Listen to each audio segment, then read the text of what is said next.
je vous disais que j'avais le plaisir d'avoir eu à préparer cette intervention, enfin cette table ronde avec 3 intervenants.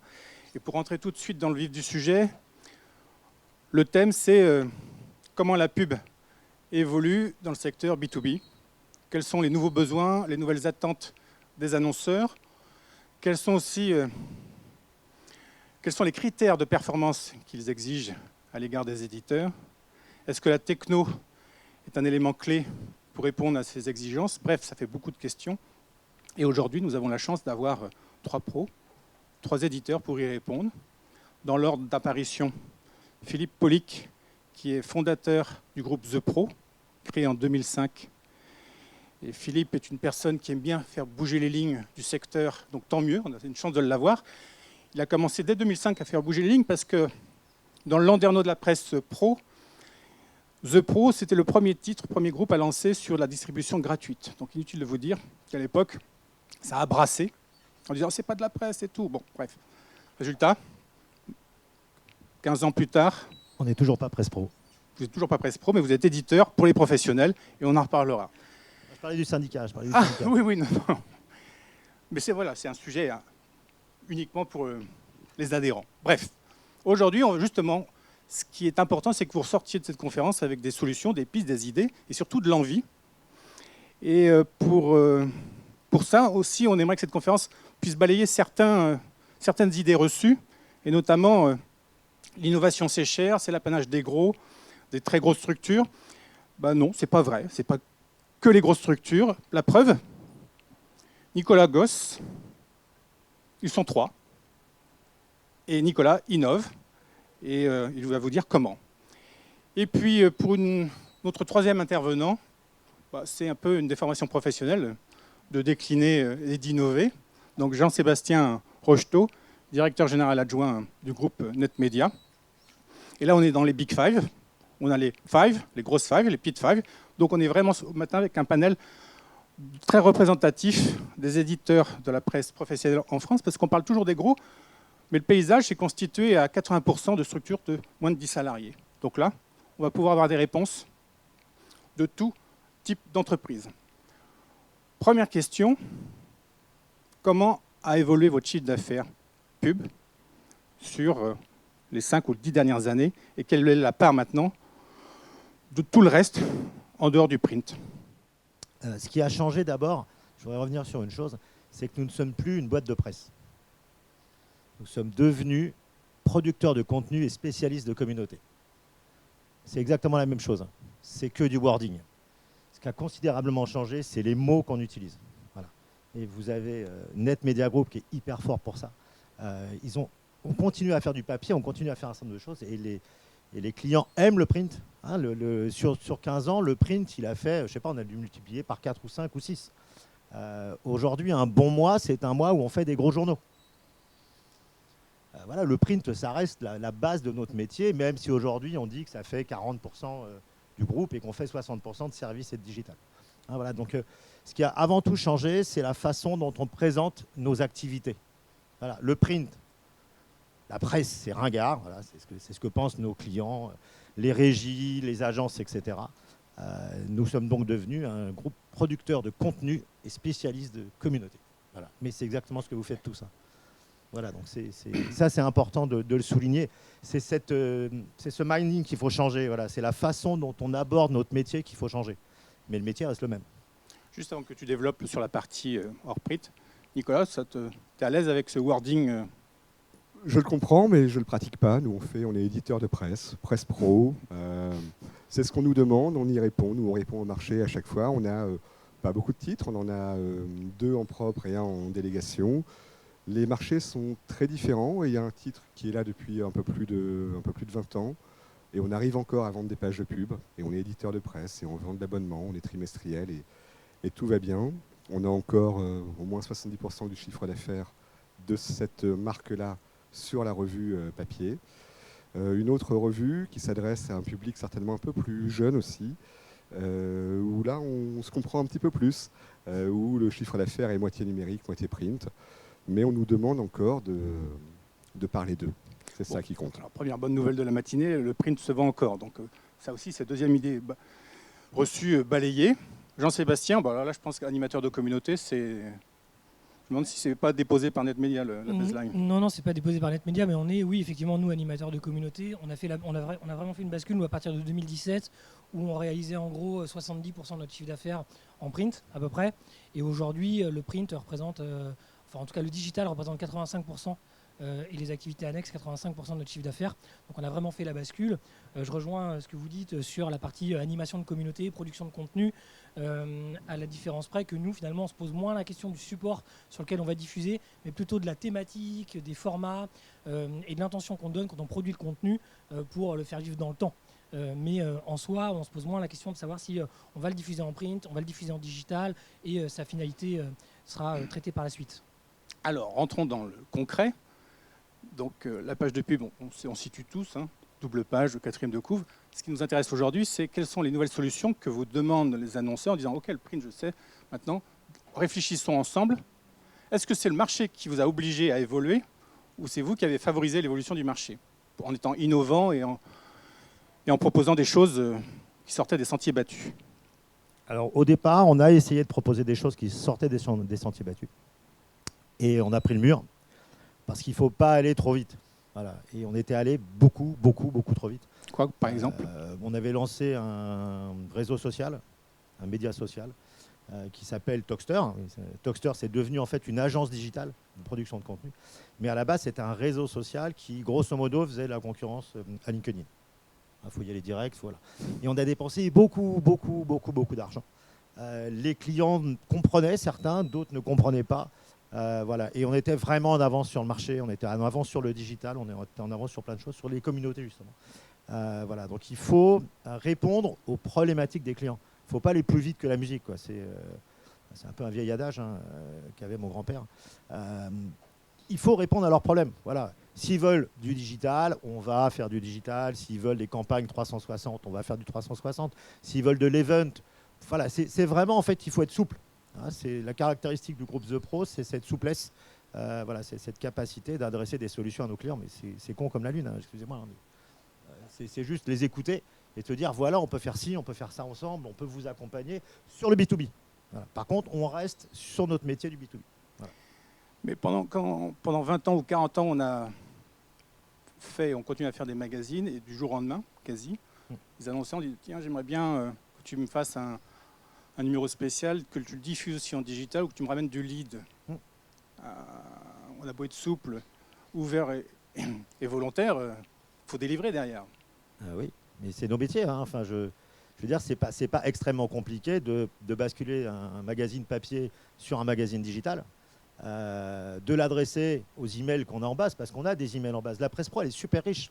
On a des datas dans tous les sens. Alors, on ne sait pas forcément les organiser, on ne sait pas forcément les structurer, mais on a une fidélité, on a voilà. Après, il y a une dernière question qui sont les 3 atouts du média pro, enfin de côté pro, mais on a une connivence aussi avec nos lecteurs. Et on peut leur proposer plein de choses. Ils sont demandeurs. Voilà. Alors, ça, c'est un discours assez plaisant et efficace. Quand on a 70 collaborateurs dans l'entreprise, mais quand on est 3, Nicolas, et qu'on se dit, tu m'as raconté que le Covid, entre guillemets, avait eu du bon parce que ça nous a obligés à être créatifs. Il n'y avait plus de salon, donc je pense que c'est arrivé aussi à pas mal d'entre vous. Mais les annonceurs avaient besoin quand même d'avancer, de bouger et de montrer leurs produits ou leurs services. Et de là est née une idée chez toi. Plus qu'une idée, c'est un projet est devenu un produit. Absolument, oui, c'est devenu un produit, c'est une ligne de chiffre d'affaires chez nous. Clairement, c'est podcast et webinar. Mais encore une fois, c'est répondre aux besoins du client. Le client voulait être vu, voulait des leads, mais il ne nous a pas demandé une bannière comme ci, un webinar par là, un podcast. C'est nous qui proposons ce genre de solution pour répondre à ses besoins. Le client, comme il nous connaît, il y a la connivence dont on parlait, il vient nous voir, dit « j'ai besoin de ça, j'ai besoin de faire la promotion de telle ou telle action, qu'est-ce que vous pouvez faire pour nous ?» Et donc là, on réfléchit. Et nous, on est trimestriel. Avec le Covid et tout, plus de salons pour se rencontrer, plus rien. On a des sites, évidemment, mais on ne voulait pas perdre le lien. Donc c'est pour ça qu'on a lancé, avec 3 fois rien, des podcasts quotidiens, où pendant le Covid, on appelait nos clients, on appelait nos lecteurs, et on leur demandait comment ça allait. Et on diffusait, on appelait le matin, on diffusait l'après-midi. Et ça nous a fait grandir la communauté, la relation humaine avec notre marché. C'était pour l'instant, c'était des produits éditoriaux sonores en fait. C'était pas commercialisé. C'était pas commercialisé, c'était juste salut, comment ça va? Pour garder le lien, pour pas les perdre avec la fin des salons et des événements. Et donc, on a acquis une expérience, un savoir-faire. Et aujourd'hui, ces podcasts-là, il y a des podcasts éditoriaux, et il y a des podcasts commerciaux qu'on vend. On vend soit des épisodes, on vend du sponsoring, ou on vend des émissions complètes en marque blanche. Quand tu dis un podcast, ça coûte rien, concrètement, le rien, ça coûte combien? Rien. Ça dépend de la qualité qu'on veut Oui, proposer. Nous, donc, au début, c'était vraiment pourri. On a même fait des enregistrements par téléphone, donc avec une qualité sonore très mauvaise. Après, ça coûte du temps. Il faut héberger sur une plateforme dédiée. Il y a des plateformes gratuites qui piquent le contenu, donc on ne l'a pas fait. On a pris des plateformes payantes, mais c'est quelques dizaines d'euros par mois, l'abonnement. Et ensuite, il faut s'équiper en micro. Il est un peu plus cher celui-là, mais il y a des bons micros à une centaine d'euros. Et un logiciel de montage et du temps. Donc, pour un billet de 800, tu as l'équipement, ton temps, une commerciale après qui est en charge de commercialiser le podcast que tu as testé éditorialement avant, que tu t'es rodé, et c'est parti comme ça. C'est parti comme ça. J'ai oublié l'enregistreur aussi pour les enregistrements nomades, ça c'est important. Mais on fait des enregistrements en ligne aussi. Donc à deux, on peut monter un programme de podcast et le commercialiser. Pour 3 fois rien. Webinar, pareil, c'est parti d'un constat. Pareil, je veux du lead. Il n'y a plus de salon, j'ai plus de visiteurs sur mon stand. Juste, excuse-moi, je te coupe, mais avant, tu ne vendais pas de lead, tu ne commercialisais pas de lead. On louait notre base de données pour des emailing. Alors, on reviendra sur la donnée tout à l'heure, parce que c'est un sujet aussi un peu tabou ou touchy. Donc, mais sur le webinar, Mais voilà, on louait la base de données. À eux, on fournissait aucun lead. C'était à eux de faire des formulaires s'ils voulaient récupérer des contacts. Et donc, on a proposé un service clé en main d'organisation de webinars pour proposer les leads tout compris, quoi. donc le produit webinar, qui est une création, une innovation de ta part, c'est quoi? Un plateau de 45 minutes ou un plateau virtuel dans un premier temps? C'était période de Covid, je vous le rappelle. C'est encore virtuel aujourd'hui. Oui. Tout se fait en ligne. Là aussi, un client qui nous demande est-ce que vous pouvez faire ça? Bien sûr. On ne l'avait jamais fait. Pour la semaine prochaine, pas de problème. Et c'est en anglais et en français, très bien. Et on l'a monté et ils sont repartis avec beaucoup de leads. C'était vraiment au tout début du confinement, il y avait encore un grand attrait pour les webinars. On a eu plus de 800 inscrits sur un sujet technique en cosméto. Et tu ne l'avais jamais fait. Et on ne l'avait jamais fait.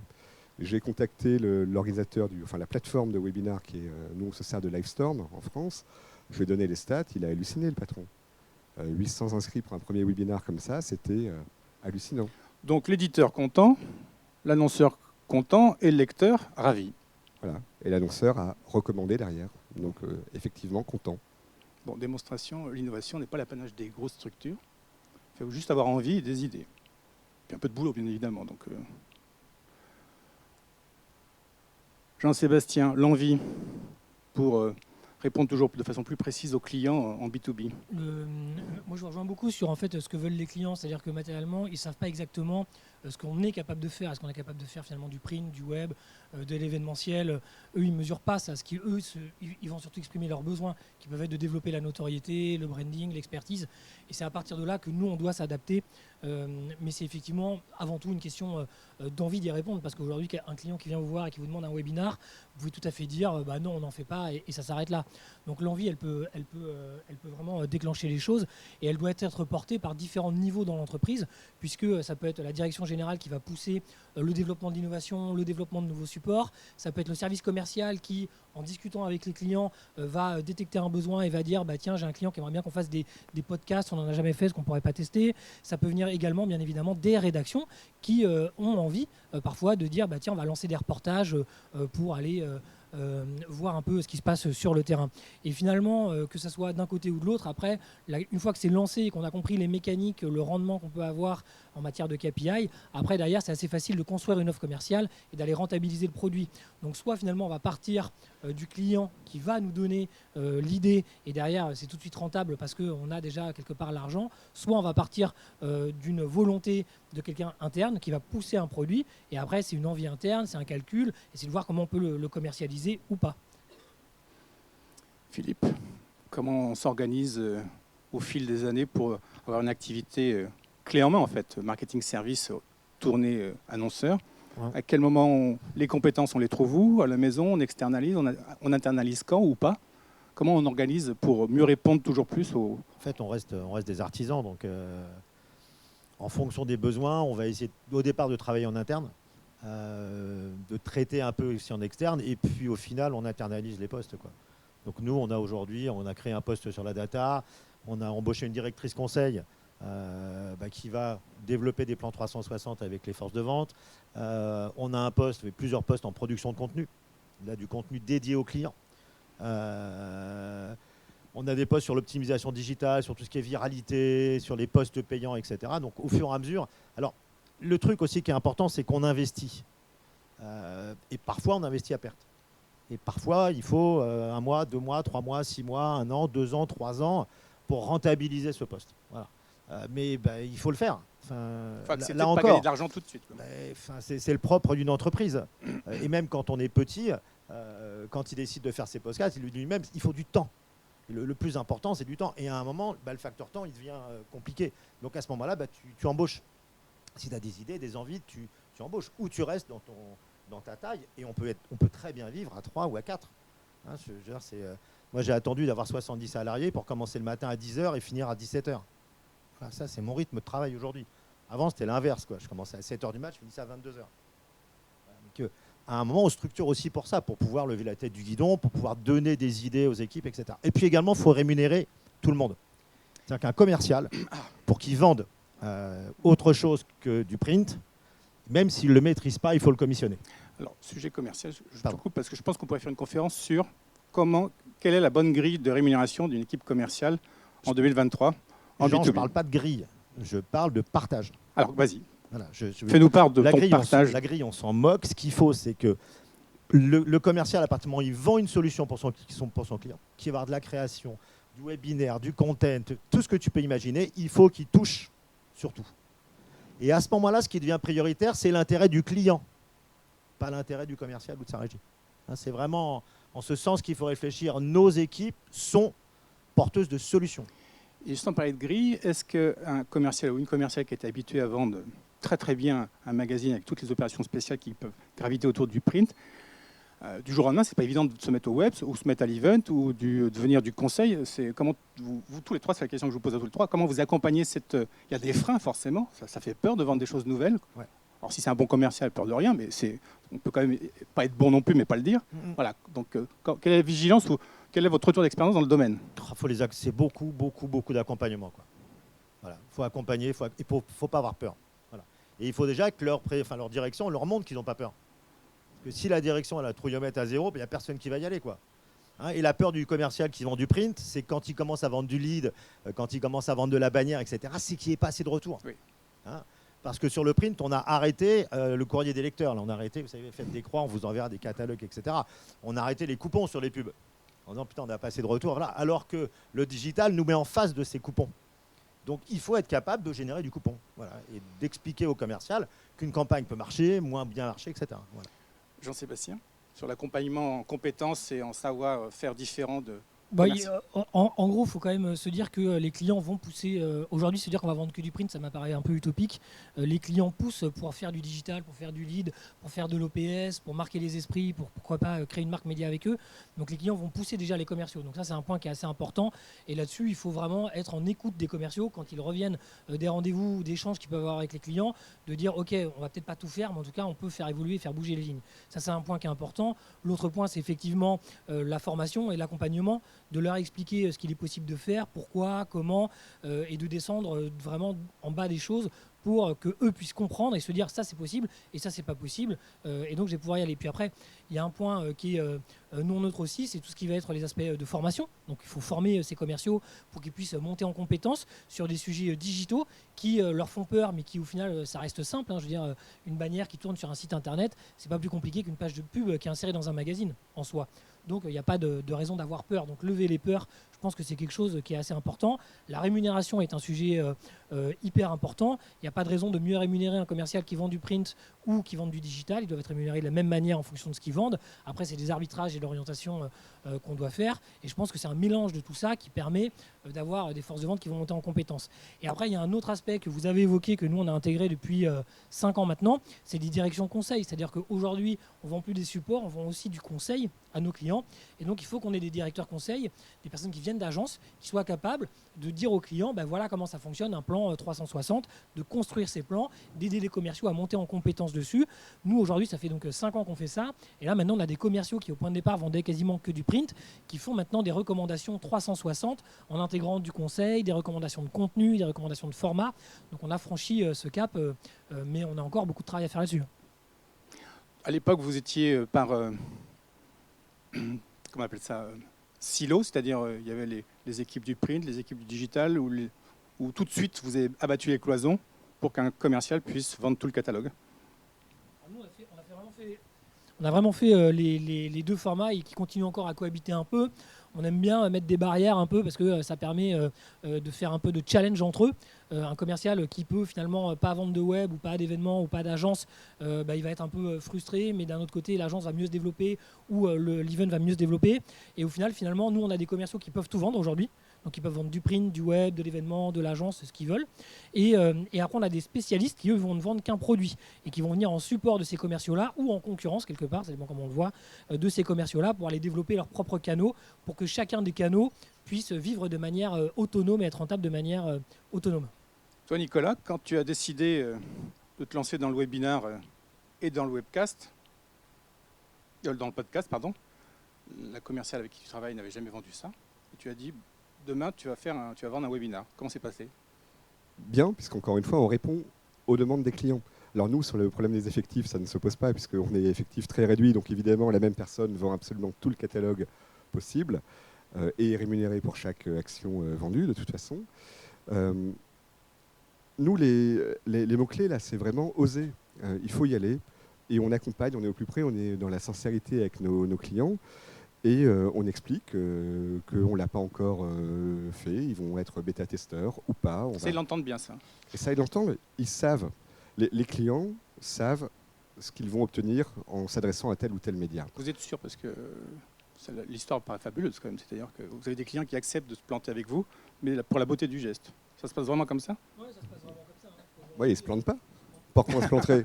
Pardon, j'étais désagréable. Oui, ils prennent le risque avec une marque média qu'ils apprécient, puisqu'on a des relations très proches, et ils savent qu'en passant une action chez nous, ils vont recevoir tel ou tel type de leads dans tel ou tel secteur, et s'ils font la même chose chez un concurrent, ils auront une autre population, où ils connaissent aussi les taux d'ouverture, les taux de retour. Alors justement, en introduction, on disait que classiquement, les clients, par la force de l'habitude, investissent 10 000, 100 000 dans du papier sans trop regarder les résultats. Et quand ils investissent 2 000, ils vont passer 2 heures, 3 heures à vous réclamer des KPI. Pourquoi subitement avec le digital, ils deviennent sérieux et intelligents ? On parlait d'exigence et les critères attendus de performance. Est-ce que vous le ressentez ? Est-ce que vous le vivez au quotidien ? C'est-à-dire des clients sur le print, ils vous laissent tranquille parce que c'est la routine. Et sur le digital, ils sont comme des fous furieux à demander des KPI dans tous les sens. Alors je pense que la première exigence déjà, c'est nous qui devons l'avoir vis-à-vis de nos clients. Voilà, ça c'est la première chose, c'est que ce que l'on vend doit être de qualité. Voilà, quoi que ça, c'est la base. C'est même pas un objectif, hein. Ça c'est la base. On doit vendre des produits éditoriaux, on doit vendre des produits digitaux qui sont de qualité et qui vont avoir un ROI pour notre client. Voilà, ça c'est qu'il a acheté du print, qu'il a acheté. Voilà, ça c'est vraiment la base. Après effectivement, le digital leur a appris les KPIs. Voilà, c'est les KPIs. On veut ça dégueule de KPI, on leur fournit tous les KPI qu'ils veulent. Voilà, c'est pas très compliqué. Tu veux ça, tu veux l'ouverture, papa, maman, on peut tout faire. Voilà. Sauf qu'à un moment, il va falloir que tu réduises ton champ de KPI, que tu te poses la question, à quoi ça sert ? Ah oui, mais très souvent, c'est pas eux qui les demandent. Hein. Oui, c'est leur direction financière, c'est les contrôles de gestion, c'est des gens qui n'ont rien à voir avec le digital en plus, ni avec la com. Hein, le digital a rentré des gens à l'intérieur des process qui ne sont pas du tout des gens de la com, en fait. Juste petite parenthèse, est-ce que vous êtes aussi face à des clients qui veulent du digital, mais qui ne connaissent rien au digital, donc il faut que vous devez les accompagner aussi pour les éduquer et les former. Bien sûr, on les prend par la main et puis on leur dit ça fait pas mal, c'est pareil. On va essayer ensemble le digital, on va faire des choses, allez, on va gratter, etc. Et ils sont ravis qu'on les accompagne. Parce qu'il y a cette connivence. Voilà, le média pro, il a un truc, c'est que nos clients et nos lecteurs nous aiment. Voilà, ça c'est un truc qu'on a dans aucun autre métier à ça. Voilà, il y a vraiment un feeling entre nous qui est hyper important. Et là, vous êtes 3 et tu le sais, quoi. Je veux dire, l'idée de ces podcasts tous les jours pendant la Covid, c'est canon, quoi. Tu crées un lien extraordinaire. Et même si c'est du one-to-one, et même s'il n'y a que 100, 200 ou 300 personnes qui écoutent, et au fur et à mesure, tu grossis, tu grandis. Donc, les KPI, on a toujours eu des KPI. Et nous, tous nos titres, on a 15 titres aujourd'hui. Les 15 titres sont à CPM. Voilà, aujourd'hui, tous nos titres sont contrôlés. Et un client qui veut du KPI, ben oui, on va lui fournir l'ensemble des tableaux de bord dont il a besoin. Et on ne rougit pas de ça. Hein. Mais il faut savoir une chose, c'est que l'ensemble des gros donneurs d'ordre sur un Facebook savent que 80% des chiffres de Facebook sont pipotés, quoi. Hein. Voilà, c'est pas compliqué. Ma fille a acheté du Coca, a acheté pour Coca à l'Amérique du Nord pendant 3 ans. Ils savaient parfaitement qu'il y avait plus de 60% des KPI que leur donnait Facebook qui n'étaient pas bons. Nous, éditeurs de presse pro, on est bien plus clair, bien plus honnête que ces plateformes. Hein, il ne faut surtout pas en rougir. Hein, et Facebook, il parle d'impression. Ça, c'est un truc extraordinaire. Facebook, quand il fournit ses KPI, il parle d'impression. Il parle de notre métier à nous, du print. Il a parlé d'impression. Et donc, du coup, quand il disait on a 100 000, 200, 300 000 impressions, on avait nos clients qui disaient vous avez vu ce que j'ai avec Facebook quand même? Ce que j'ai comme impression? Ils ne savaient pas ce qu'était une impression. Hein, une impression, c'est un truc qui passe devant votre rétine. Ça, c'est une impression. On ne s'est pas arrêté pour le lire, hein. C'est une impression. Voilà. Voilà. Il faut éduquer aussi les clients. Jean-Sébastien, sur sacro-saint KPI, quel est le degré d'exigence des clients du groupe Média? Ça dépend vraiment. Après, nous, on a vraiment une forte culture des KPI pour notre propre compte. Donc, on regarde vraiment ce qu'on fait, les taux de clics, les taux d'affichage, les temps de lecture. Donc, on regarde nous-mêmes les stats qu'on a. Et à partir de là, ça nous permet aussi de mieux conseiller les clients. Parce qu'un client, finalement, qui achète même un plan de com digital, il n'a pas forcément les mêmes besoins que son concurrent ou son voisin. Donc en fonction de ça, on va définir au départ des campagnes, des KPI. Donc ça peut être effectivement des impressions, de l'affichage, parce qu'on veut de la répétition. On veut, pourquoi pas, une couverture de cible. Donc c'est combien de fois je vais être capable d'exposer un message sur une cible donnée. Et là, on va vraiment parler en impression pure. Après, le taux de clic, il n'est pas forcément intéressant. En revanche, le temps de lecture est peut-être plus intéressant. Donc en fonction de la campagne, de la cible qu'on adresse, des messages qu'on va passer, est assez fort. Et après, il y a vraiment ça qui est hyper important à prendre en compte. C'est finalement quand un client vous juge sur des KPI, n'hésitez pas aussi à le juger sur ses messages. Parce que est-ce que ces messages sont intéressants? Est-ce que le produit qu'il propose est intéressant? Demain, si je vous propose un hélicoptère à 1 euro, il y a de fortes chances que ça intéresse plus de personnes que si je vous propose une solution d'hébergement cloud hybride de manière technologique, etc. Et donc, je vais avoir moins de clics, hein, c'est sûr et certain. Et donc, c'est ça aussi qu'il faut regarder, c'est quel est le message porté par les clients et ne pas hésiter à challenger les clients là-dessus. On a des différentiels de taux de clic, par exemple, qui vont de 1 à 10 sur des mêmes populations, des mêmes cibles, en fonction des messages proposés par les clients. Nicolas, tu voulais réagir? Oui, ça c'est hyper important. Il faut faire attention au transfert de responsabilité. Hein. Nous, éditeurs, on a une obligation de moyens. On diffuse les campagnes sur nos réseaux, mais le message, c'est le leur quand même.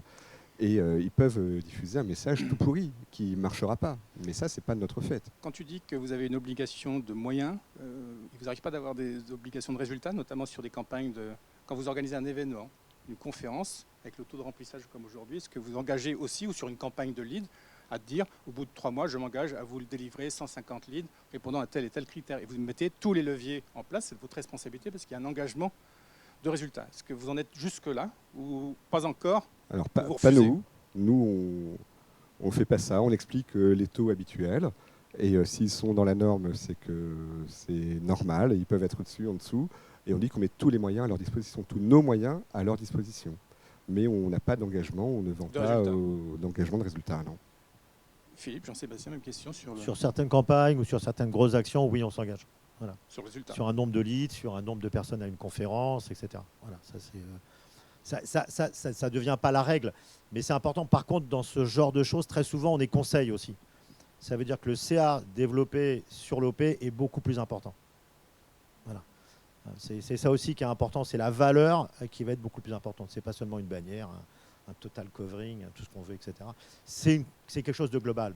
Et ce que disait Jean-Sébastien, on a le droit de leur dire, ton message, il est pourri, ça tombe bien, on a une super agence en interne, viens, on va bosser ensemble. Et là, on inverse complètement le truc, c'est qu'on rentre aussi avec lui. Voilà. Et dans ces cas-là, on est capable de lui dire, voilà, si tu nous écoutes, ça va te délivrer ça, comme une agence de pub en fait, comme une agence de com ou une agence de marketing. Expert du secteur. Absolument. On devient, et l'important c'est qu'on parle la même langue qu'eux. Le discours passe bien, ils l'entendent ça? Ah bah oui, ils kiffent. Ils adorent ça. On est avec eux, on les accompagne, on leur dit voilà, ta direction te demande ça, et ben si tu investis ça, tu auras ça.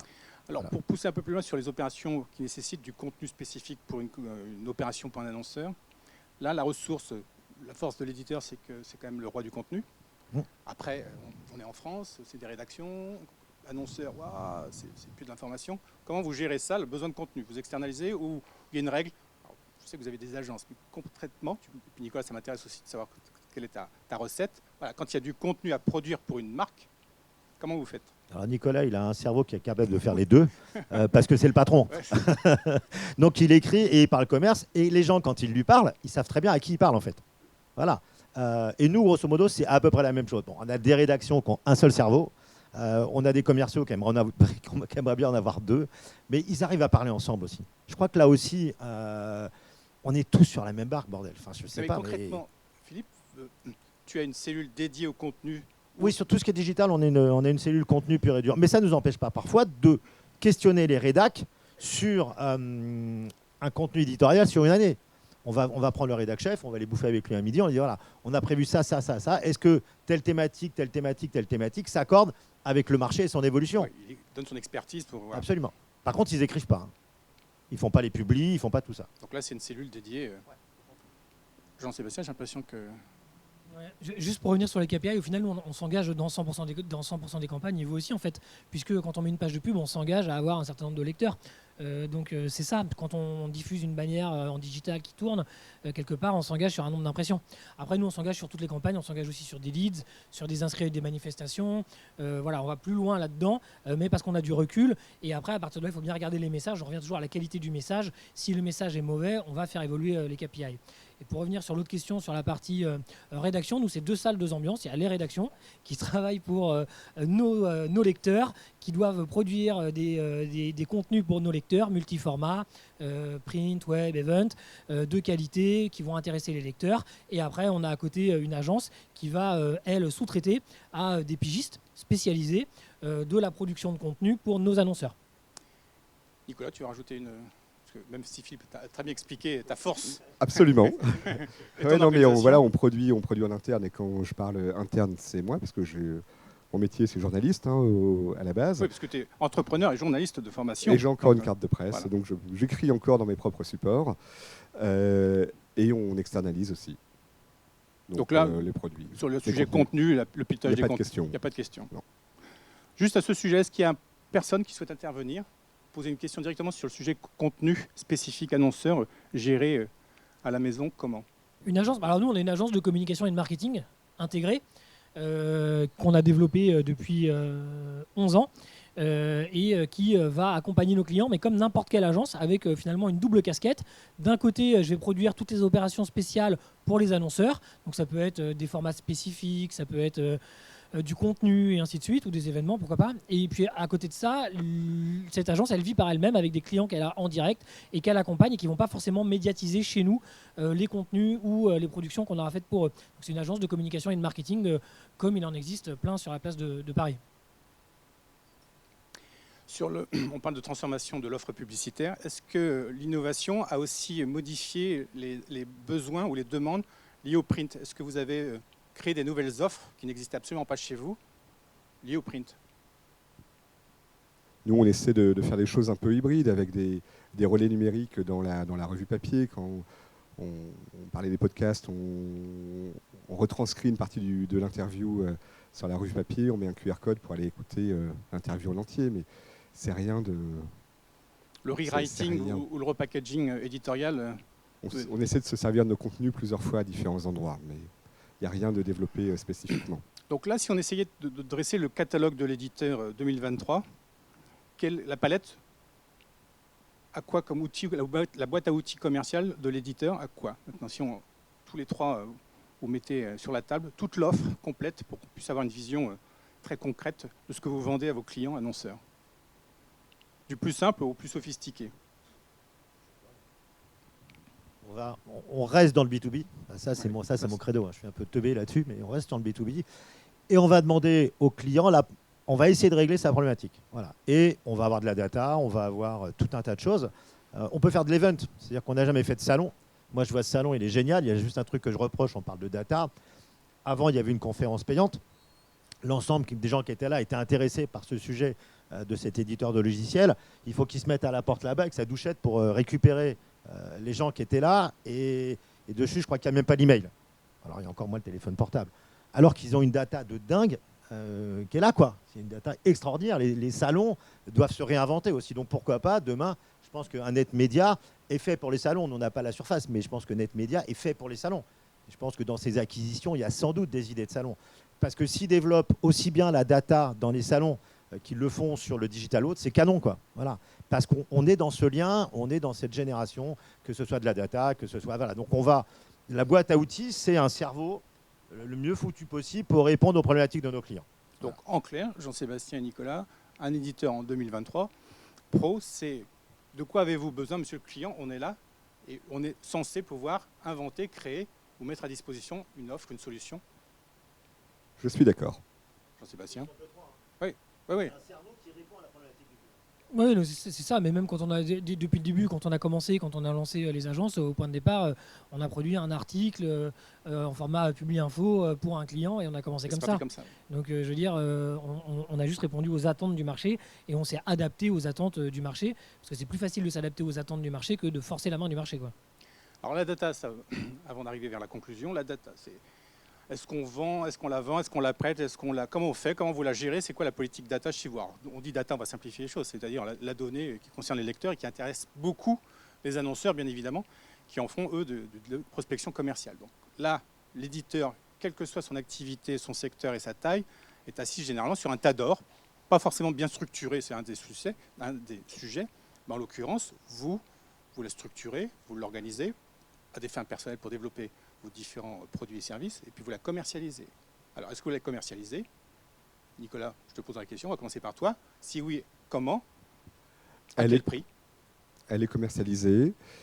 On peut louer nos bases de données pour diffuser les messages des annonceurs. Et pour récupérer les leads, chez nous, c'est uniquement les webinars. Et le lead est à un peu moins de 100 €. Le lead? Le lead. Et sur le lead, c'est une carte de visite, c'est adresse mail, nom, prénom, société, fonction? Oui. 100 €. Philippe, la politique maison? C'est à peu près la même stratégie, je veux dire. Pas de...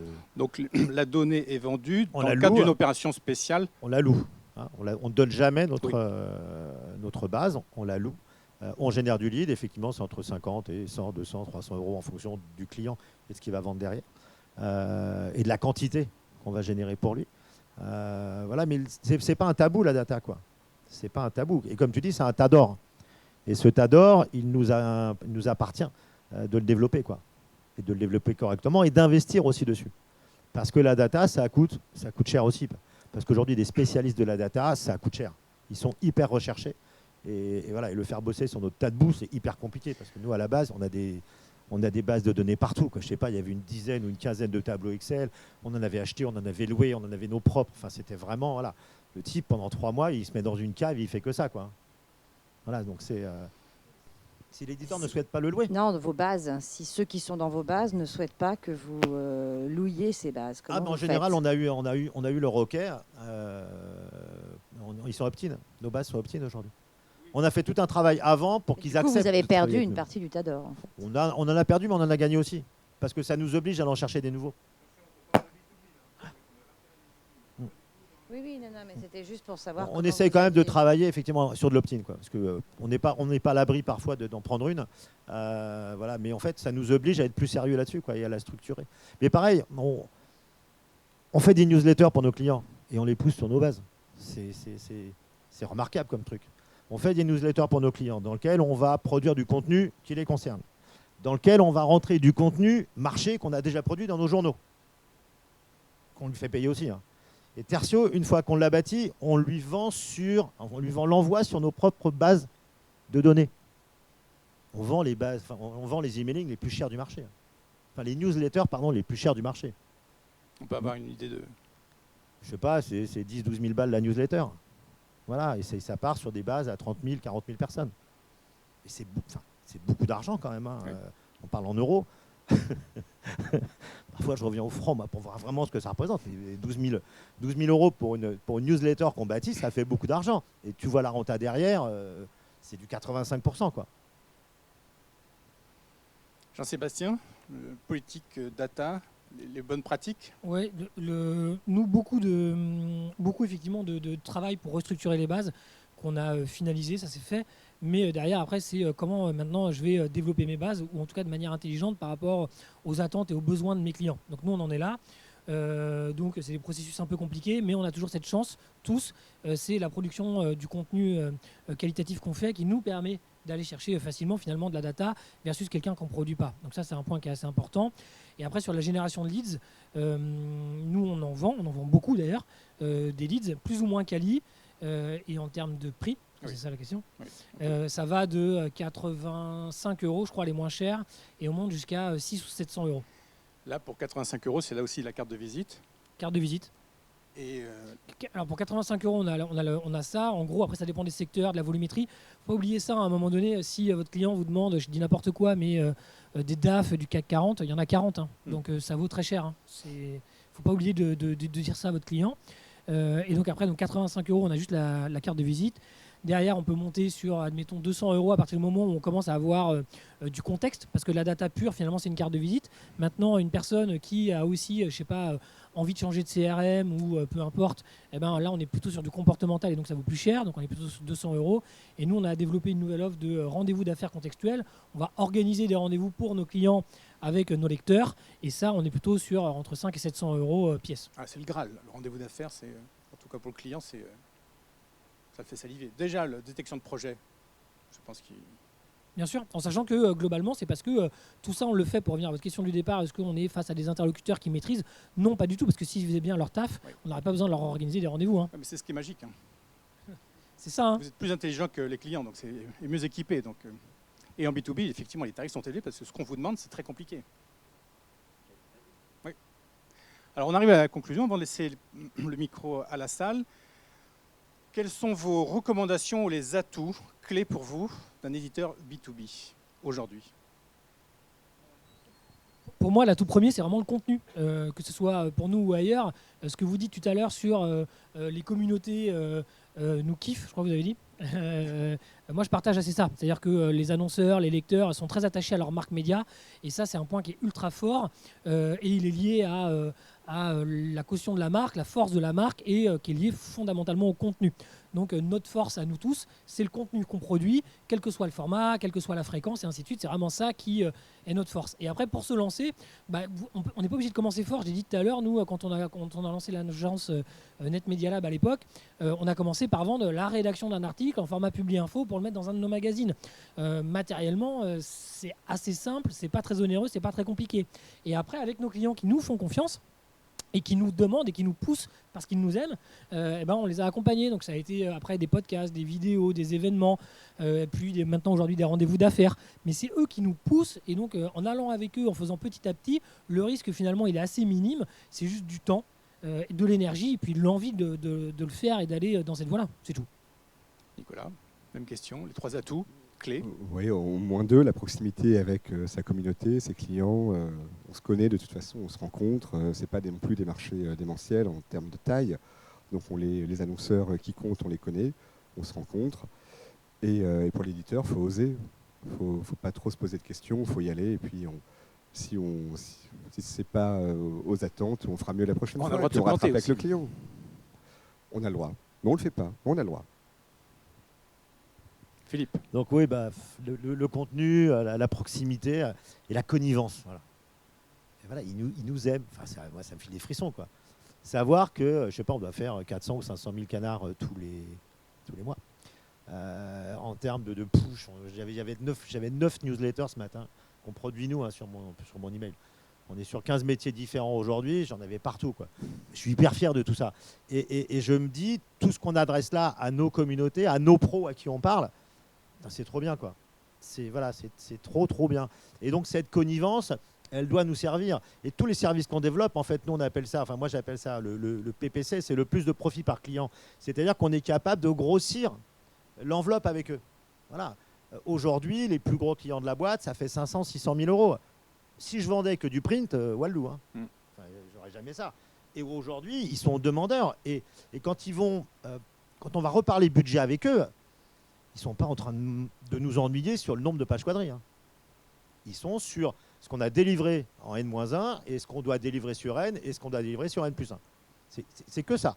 Et du coup, à partir du moment où on fonctionne correctement, qu'on a des bonnes idées, qu'on a le cerveau bien fait, et ben ça roule. Et un client qui fait 500 000 balles avec vous remet moins en cause son budget qu'un qui fait 5 000. Et grosso modo, l'énergie pour le re-signer est la même. Et là, on signe maintenant des contrats de 3 ans sur des valeurs de 300 à 400 000 euros. Tu signes des contrats sur 3 ans. On signe, mais en service, alors qu'en presse, on ne l'a jamais fait. On vient au contrat cadre. Et oui, parce qu'on a des acheteurs. On a maintenant des acheteurs de grands groupes en face de nous qui nous disent si on signe pour 36 mois, on a combien de remises? Tu lui dis paf, on a 5%. Ouais, génial. T'es 3 ans, t'es tranquille. Ça ne veut pas dire qu'il ne faut pas bosser, hein. Ouais. Mais voilà, donc ça, c'est une dimension qui est complètement différente et qui n'est possible que parce qu'on est affinitaire avec eux. Voilà, parce qu'on n'est pas une grosse agence à la base, hein. Nous, on est devenu agence, entre autres en faisant des publis, et après, on en a racheté une. Voilà. On a fait un rachat de titres de presse, et à l'intérieur, il y avait une agence. Voilà. Du coup, on s'est mis à développer d'autres trucs. Voilà. Mais cette connivence et cette proximité, on est le seul métier à avoir ça, quoi. Voilà. Alors, on est entre nous. J'espère qu'il y a une connivence. Est-ce que vous avez des questions? N'hésitez pas, vous en avez 3 sous le coude. Profitez-en pour leur poser des questions, voire des secrets de fabrication. Bonjour, je partage un peu mon expérience avec vous et en même temps une réflexion. Moi, je suis éditeur en B2B2C, je vais dire ça comme ça. Je publie un in-flight magazine pour le compte d'une compagnie aérienne. Donc, qui sous-traite la totalité du produit chez moi. J'ai une équipe de journalistes qui font du contenu, évidemment, la régie pub, enfin, produit clé en main. Et le principal argumentaire qu'on a toujours eu sur la vente des espaces publicitaires, c'est, vous savez comment ça se passe dans les avions, c'est que les gens sont obligés de fermer leurs appareils électroniques et tout, et donc on joue sur cette visibilité qu'In-Flight Magazine offre dans l'avion aux passagers. Et jusqu'à maintenant, ça se passait très bien. Et la compagnie aérienne, c'est une compagnie étrangère, pour information, donc vient de m'annoncer qu'en 2023, ils mettaient l'Internet à bord. Donc, si vous voulez, mon modèle économique va être complètement bouleversé. Je sais que les annonceurs ne sont pas dupes. Ils vont me dire oui, mais maintenant, c'est plus la même visibilité. Alors, je ne sais pas. Moi, je suis en pleine réflexion pour ne rien vous cacher avec mes équipes. Et on est en train de se dire, mais comment on va faire? Est-ce qu'on va mettre des QR codes sur les tablettes des sièges pour télécharger éventuellement un PDF ou pour permettre de feuilleter? Enfin, voilà. Donc, c'est une situation particulière, mais on est aussi un peu dans l'édition et on cherche également à maintenir les degrés de monétisation. Merci. 48 heures avant de prendre votre vol, vous pouvez télécharger. Donc glissez-vous aussi déjà dans ce pipe, histoire de compenser un peu la perte que vous allez avoir. Après, vous risquez d'avoir aussi des économies parce que vous n'allez pas imprimer, ou en tous les cas moins imprimer. Voilà. Puis après, il faut leur envoyer, il faut faire une appli.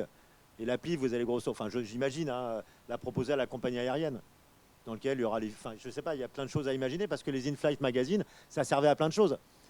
Entre autres, qu'est-ce que je vais faire quand je vais arriver à destination? Et ça, c'est hyper intéressant. Donc là, vous allez pouvoir développer, je sais pas, un truc de test de resto sur les destinations de votre compagnie aérienne. Et en fonction de la destination, bam, je vais avoir différents restos. Et là, vous allez à force de vente qui va ne plus vendre des encarts avec les 8e de page sur le resto parisien ou autre, mais une autre forme de vente. Voilà. Et peut-être que finalement, vous vendrez plus parce que vous pourrez faire un in-flight magazine spécifique pour chaque destination. Voilà. C'est une idée à la con, mais voilà, Vous pouvez organiser des conférences pendant le vol aussi, oui.